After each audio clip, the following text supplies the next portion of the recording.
Assalamualaikum warahmatullahi wabarakatuh. Alhamdulillahilladzi amarna bil adli wal ihsan. Wassalatu wassalamu ala khairil insan wa ala alihi wa sahbihi ila yaumil bayan. Amma ba'd. Yang saya hormati Dewan Hakim yang arif dan bijaksana dengan tinta kejujurannya. Dan yang saya banggakan para peserta lomba yang insya Allah dirahmati oleh Allah. Langkah yang pertama, marilah kita panjatkan puja dan puji syukur atas kehadiran Allah Subhanahu wa Ta'ala, yang mana Allah telah memberikan nikmat kepada kita. Laksana air dijadikan tinta, ranting-ranting dijadikan pena, bahkan dedaunan dijadikan kertasnya. Niscaya kalian tidak bisa menghitung nikmatku, kata Allah. Salawat beriringkan salam tak lupa kita curahkan kepada junjungan alam, man huwa Nabiyuna Muhammad sallallahu alaihi wasallam, yang membawa kita dari zaman kegelapan menuju zaman yang terang menerang dengan ilmu pengetahuan. Hadirin rahimakumullah. Christopher Dawson di dalam bukunya Religion and Culture mengatakan bahwa pengaruh dan perubahan yang dibawa Nabi Muhammad sallallahu alaihi wasallam melalui ajaran Islam telah menjadi kultur dunia. Bahkan peradaban Islam pada waktu itu telah menjadi barometer kemodernan bagi bangsa-bangsa Eropa.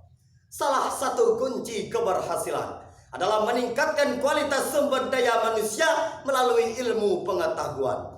Sebagaimana ayat yang pertama turun dengan perintah membaca. Untuk itu hadirin, pada kesempatan yang mulia ini saya akan memberikan tausiah dengan judul mewujudkan generasi muda yang beriman dan berilmu pengetahuan. Allah Subhanahu wa Ta'ala berfirman di dalam Al-Qur'an, A'udzu billahi minasy syaithanir rajim.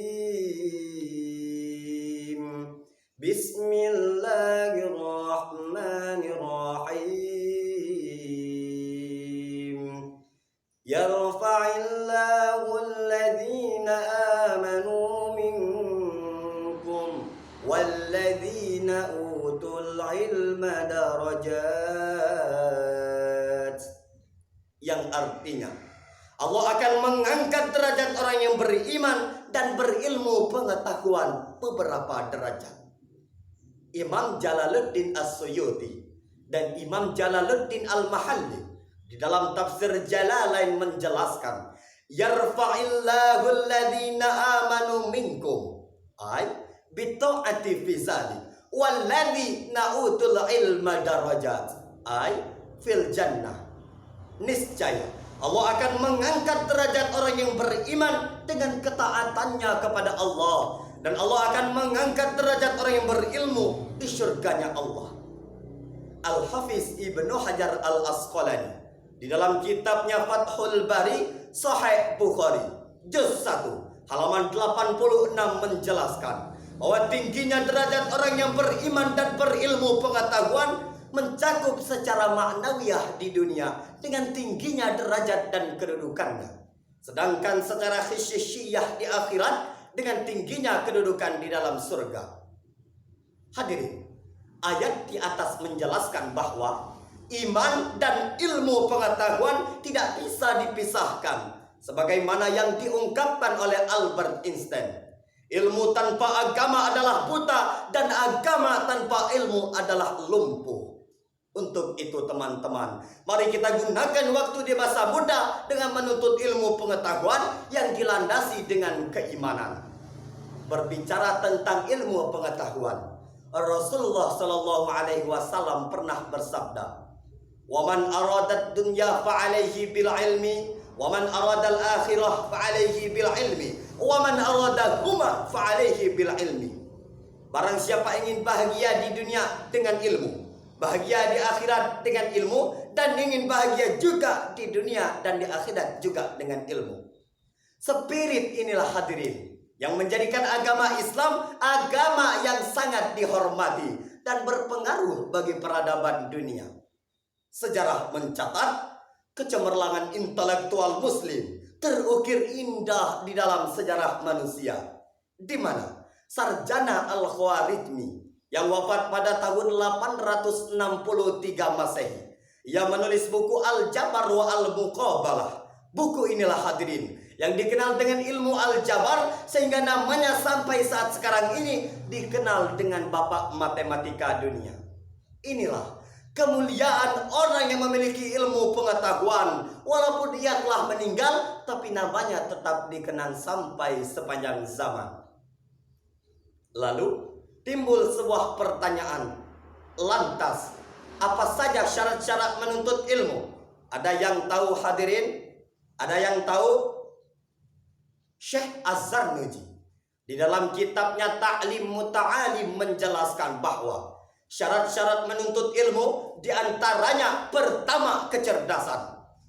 Ulama membagikan kecerdasan ini menjadi dua bagian, yakni muhibbatum minallah, kecerdasan yang diberikan oleh Allah. Selanjutnya muktasab, yakni kecerdasan yang didapatkan dengan usaha seperti belajar dengan tekun. Yang kedua, bimbingan guru. Menuntut ilmu pengetahuan harus ada bimbingan dari guru sehingga mempermudah kita mendapatkan ilmu pengetahuan. Yang ketiga, waktu yang panjang. Menuntut ilmu pengetahuan haruslah dengan waktu yang panjang sehingga diuji dengan kesabaran. Sebagaimana yang diungkapkan oleh Imam Syafi'i, barang siapa yang tidak pernah merasakan pahitnya menuntut ilmu barang sekejap, maka ia akan merasakan pahitnya hidup sepanjang zaman. Untuk itu teman-teman, mari kita gunakan waktu di masa muda dengan menuntut ilmu pengetahuan. Janganlah lalai.